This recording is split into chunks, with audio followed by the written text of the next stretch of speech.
Assalamualaikum warahmatullahi wabarakatuh. Sahabat Akang Safuh Channel, sahabat petani kampung yang berbahagia, alhamdulillah pada pagi hari ini kita masih diberikan kesempatan, masih diberikan kesehatan untuk bisa saling bertatapan walaupun hanya sekedar dalam siaran.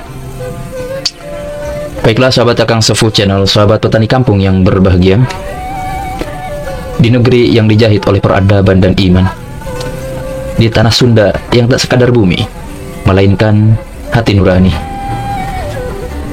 Hari ini kita menyaksikan sebuah gagasan yang tak datang dari ruang akademik, bukan pula dari podium keilmuan tinggi, tetapi dari suara seorang pemimpin yang peka pada denyut zaman dan pula tajam untuk membedah luka dari kebudayaan. Ialah Kang Deddy Mulyadi selaku Gubernur Jawa Barat yang fenomenal. Dalam pembukaan MTQ Jawa Barat ke-39 tadi malam, ajang yang memang selama ini hanya diidentikan dengan suara-suara Arab, langgam Timur Tengah, dan tentunya ya tradisi dari Timur Tengah, yang mana memang kadang membebani lidah kita-kita ini orang Indonesia.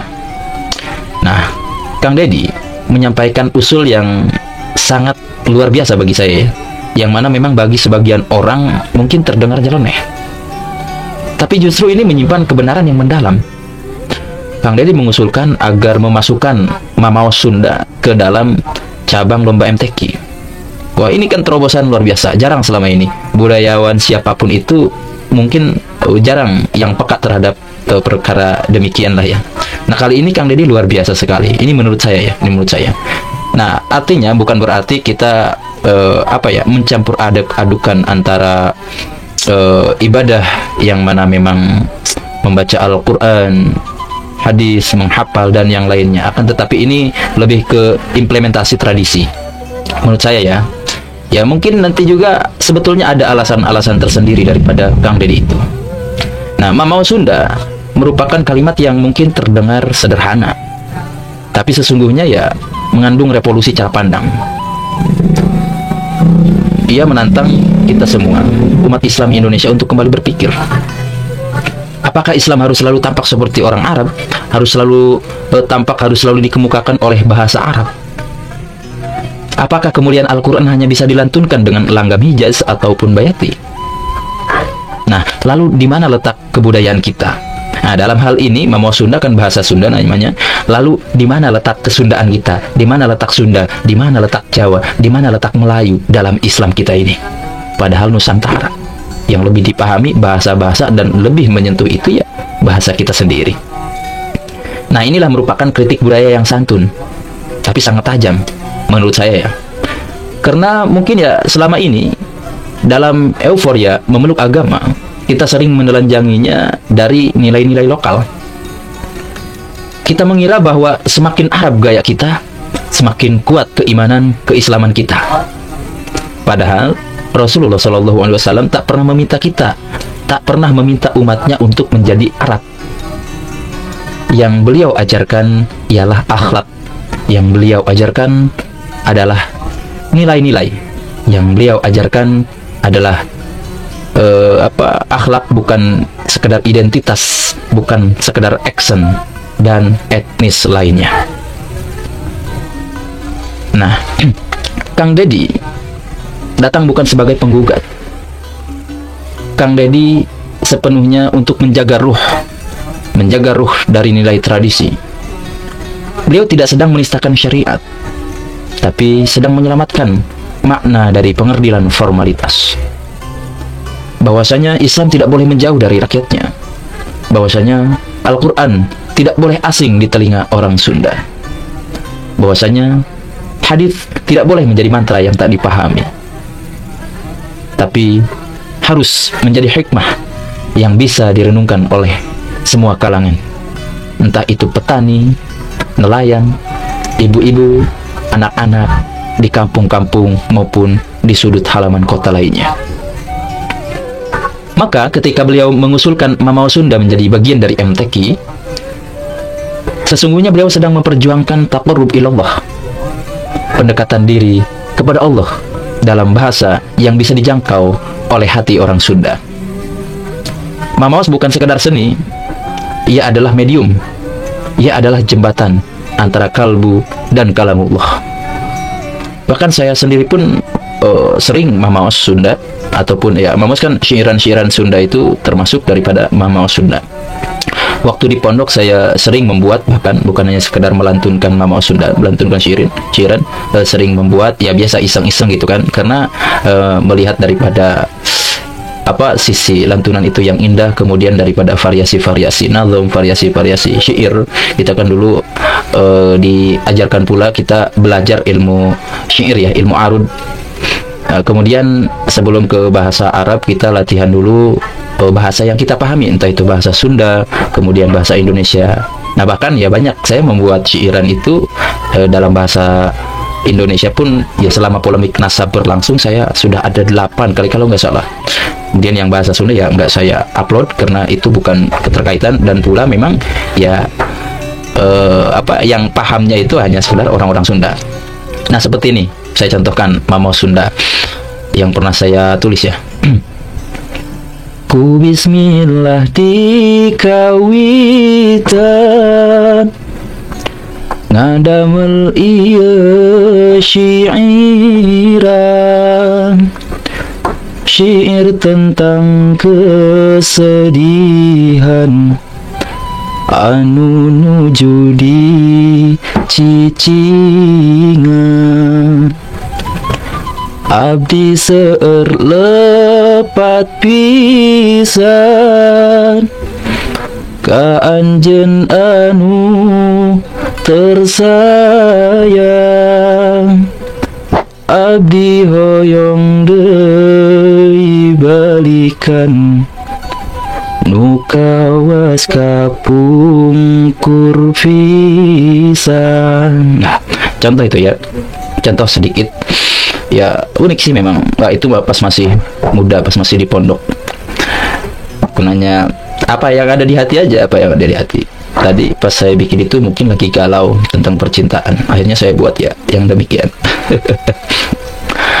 Nah, kita hidup di negeri yang majemuk, beragam dan kaya akan budaya. Tapi terlalu lama kita terdiam saat budaya sendiri dijauhi atas nama kesalehan.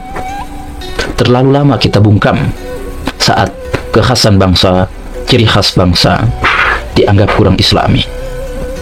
Padahal Islam datang untuk memuliakan manusia dan budayanya selama ia tidak menyekutukan Tuhannya. Maka siapa yang lebih islami? Orang yang melafazkan Al-Quran dengan indah tapi tidak memahami isinya, atau orang yang membaca hikmah ilahi dalam bahasa Sunda lalu menangis karena merasakan dekatnya Tuhan? Nah, usulan Kang Deddy adalah bentuk keberanian yang berani bersuara di tengah sunyinya kebudayaan. Ketika mereka kebanyakan memilih diam agar tetap aman, beliau, Kang Deddy Mulyadi, memilih berbicara agar kita tetap waras. Di tengah banjir Arabisasi yang membutakan jati diri, beliau justru mengangkat wajah Islam Indonesia yang ramah, teduh, dan membumi. Maka hari ini kita tidak sekedar menyambut pembukaan MTQ Jawa Barat, tapi kita sedang menyambut kebangkitan kesadaran baru bahwa agama bukan milik satu budaya, bahwa Islam tidak menghapus akar, justru Islam itu menumbuhkannya, bahwa orang Sunda tidak perlu menjadi Arab untuk bisa menjadi dekat terhadap Tuhannya, bahwa Al-Quran bisa hidup dalam suara gamelan, bisa hidup dalam suara pupuh, bisa hidup dalam suara mamaos, selama ruhnya itu tetap Qur'ani. Mari kita simak bersama-sama dengan hati terbuka dan pikiran yang merdeka, suara dari pemimpin yang tak lelah membela budaya, memuliakan agama, dan menguatkan jati diri bangsanya. Kang Deddy Mulyadi. Itu masuk menjadi salah satu cabang yang diperlombakan, yaitu mamaos dalam bahasa Sunda, tapi isi mamaosnya adalah terjemahan Al-Quran. Assalamualaikum warahmatullahi wabarakatuh. Sampurasun. Alhamdulillah wa syukurillah wa ni'matillah la haula wala quwata illa billah. Allahumma sholli ala sayyidina Muhammad wa ala ali sayyidina Muhammad. Yang saya hormati, saya muliakan, saya banggakan seluruh peserta musabaqah tilawatil Quran dan hadis yang lama mengaji di masjid, mengaji di pesantren, berguru di LVTQ, memasuki babak kualifikasi ikut musabaqah di tingkat desa, di tingkat kabupaten, di tingkat kecamatan, di tingkat kabupaten, dan hari ini di tingkat provinsi Jawa Barat. Saya ucapkan terima kasih atas ketekunannya mengaji, membaca Al-Quran, memasukkan dalam relung hati yang paling dalam, sehingga Al-Quran itu nanti menjadi indera keenam dalam setiap manusia yang beriman dan beramal saleh. Pada malam hari ini saya mengucapkan terima kasih juga dan rasa syukur dari Ciwidey, Kabupaten Bandung yang kebun tehnya banyak dibabadin. Mudah-mudahan ke depan bisa kembali hijau karena Quran mengajarkan hijau, dan saya lihat Kabupaten Bandung juga bajunya hijau. Makanya alamnya tidak boleh berubah, harus tetap hijau. Karena dari alam yang hijau akan mengalir air yang jernih dan putih. Saya ucapkan terima kasih, dan nanti keajudan saya tadi sudah membaca Quran dengan baik. Saya nanti nitip 50 juta. Karena untuk mencapai tingkatan itu lama. Tapi kalau yang tadi ngaji tadi adalah Bupati Kabupaten Bandung, saya kasih 100. Saya mengucapkan terima kasih juga pada Kang Maman Imanul Haq. Ini tokoh santri yang menjadi politisi yang tetap konsisten pada keislaman dan kesundaan yang saya tahu. Sehingga kalimat kesundaan mohon Pak Kemenag, Pak Kanwil, itu ketika saya wakil bupati dulu, ada dosen Universitas Pasundan bernama Hidayat Suryalaga. Dia menulis terjemah Al-Quran dalam rumpaka Sunda yang sudah disusun dalam bentuk mamaos. Dan saya minta di tahun depan itu masuk menjadi salah satu cabang yang diperlombakan, yaitu mamaos dalam bahasa Sunda, tapi isi mamaosnya adalah terjemahan Al-Quran. Saya ucapkan terima kasih juga, karena kalau tidak saya sebut nanti saya dimarahin oleh Pak Bupati. Kang Asep Romli, terus anggota DPR RI juga, keluarga besar Bedas, tepuk tangan. Saya ucapkan terima kasih. Saya mengucapkan terima kasih pada Pak Ketua DPRD Provinsi Jawa Barat yang mewakili Pangdam 3 Siliwangi, yang mewakili Kapolda Jabar, yang mewakili Kepala Kejaksaan Tinggi Jawa Barat, yang mewakili Ketua Pengadilan Agama Provinsi Jawa Barat, Ketua Pengadilan Tinggi Provinsi Jawa Barat. Semoga kita semua dalam keadaan sehat walafiat. Saya mengucapkan terima kasih atas kehadiran Ibu anggota Komisi 5 DPRD Provinsi Jawa Barat, Ibu Humaira. Saya ucapkan terima kasih, bajunya putih sama dengan saya. Para bupati, para wali kota yang hadir pada kesempatan malam hari ini beserta istrinya, mohon sabar, saya tidak akan dulu beserta istri sampai wangsit nanti datang. Pak Ketua MUI, saya ucapkan terima kasih atas kehadirannya. Para ketua LVTQ yang telah sukses menyelenggarakan kegiatan ini, seluruh tamu undangan yang berbahagia. Kita hari ini memasuki pada sebuah fase di mana kita mengagungkan Al-Quran. Al-Quran yang diagungkan oleh kita adalah Al-Quran yang dilihat dari sisi estetika pembacaan. Dari estetika pembacaan itu pada akhirnya akan lahir pemaknaan. Karena nilai-nilai agama kalau tidak disampaikan secara estetika, maka kita tidak akan bisa memahami Sang Maha Kuasa. Kita ini sampai hari ini memaknai Allah, sujud pada Allah, itu baru sampai pada tingkat estetika, belum sampai pada tingkat hakikat, pada tingkat makna, pada makom spiritualitas yang tertinggi. Kita baru sampai pada tingkat estetik.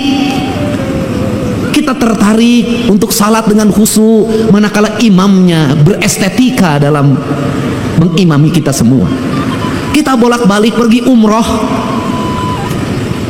merasa nyaman sholat di Masjidil Haram, itu karena salah satu faktornya menurut saya, pertama jauh dari rumah sehingga tidak dikejar sama yang nagih utang di depan rumah. meninggalkan pekerjaan-pekerjaan yang ada di rumah, seluruh problem ditinggal semua. Kemudian yang berikutnya juga, imamnya memiliki kualifikasi orang yang mumpuni di dalam mengimami kita dalam hafalan Al-Qur'annya. Setelah itu jangan dilupakan, bukan hanya imam, teknologi sound systemnya yang sangat tinggi dan harganya mahal. Kemudian kita seringkali berlaku tidak adil. Berlaku tidak adilnya apa? Seringkali orang-orang yang berdakwah mengejek imam-imam yang ada di kampung kita, yang bacaannya tidak begitu sempurna, qiraatnya tidak begitu menarik. Kemudian juga diperbandingkan dengan Masjidil Haram, tidak adil. Kenapa? Imam di kampung kita, satu, hidupnya bukan hidup dari mengimami. Ngimaman macul terus kah sawah, ngimaman poe pare itu kahujanan, ngimaman pamajikan di imah gogorowokan. Dia tidak fokus menjadi imam. Yang itu yang pertama, artinya dari sisi keikhlasan dia lebih ikhlas dari siapapun, tanpa digaji oleh DKM-nya, tanpa digaji oleh negara. Dia mengabdikan diri secara total menjadi imam, menjadi khotib, mengajar anak-anak di surau, mengajar anak-anak di pengajian-pengajian. Menurut saya bisa jadi yang dekat dengan Allah adalah dia, bukan yang di Masjidil Haram, tanpa membandingkan. Kalau yang di Masjidil Haram berapa gaji dalam setiap bulan? Rumahnya dijaga, kemudian dia spesifikasi imam, kemana-mana didampingi, lebih gagah dari gubernur Jawa Barat. Wajar. Aki-aki di Ciwidey subuh-subuh kudu hudang, adana gogorogokan, geus adan capek-capek anu datang hiji-hiji acan. Anu tukang umroh ge datang di lemur nama rajin soten keur umroh.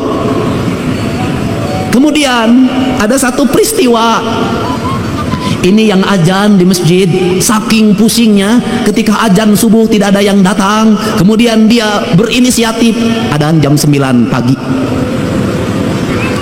Pada waktu azan jam 9 pagi semua orang datang, ngamek. Sia gelo, cenah moanya azan jam 8, ada naon sia teh? Si aki yang adan jawab, sia nu gelo mah. Ku aing di adanan subuh sia teh datang, di adanan jam 8 sia datang. Artinya bahwa negeri ini tidak kurang orang-orang saleh.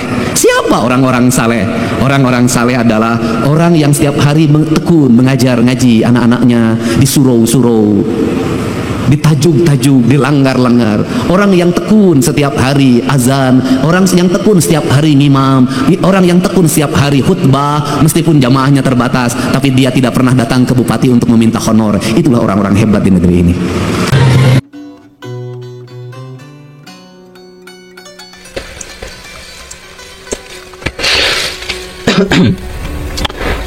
Luar biasa memang. Jadi pandangannya apa ya, sangat jauh lah daripada kita. Kalau bisa disebut dia ini visioner ya. Dia jarang yang peka kan terhadap apa yang disampaikan oleh beliau tadi. Dan saya pun jarang mendengar sekali pimpinan daerah, pejabat yang menyampaikan nilai-nilai daripada peribadatan kita.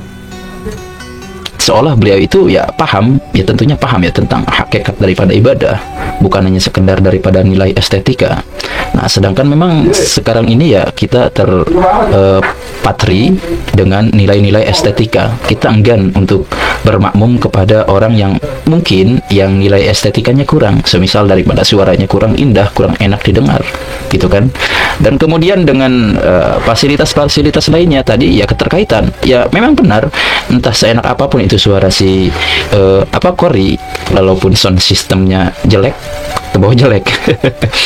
Oke lah, saya sih dukung full ya daripada apa yang diajukan oleh Kang Dedi tadi, dengan mengusulkan Mamao Sunda agar dimasukkan ke dalam MTQ ya nanti tahun depan. Semoga aja diamini, semoga aja dikonfirmasi dan cepat-cepat terrealisasi. Oke, mungkin itu saja yang bisa saya sampaikan. Kurang lebihnya mohon dimaafkan. Akhirul kalam, wallahul muwaffiq ila aqwamit thoriq. Wassalamualaikum warahmatullahi wabarakatuh.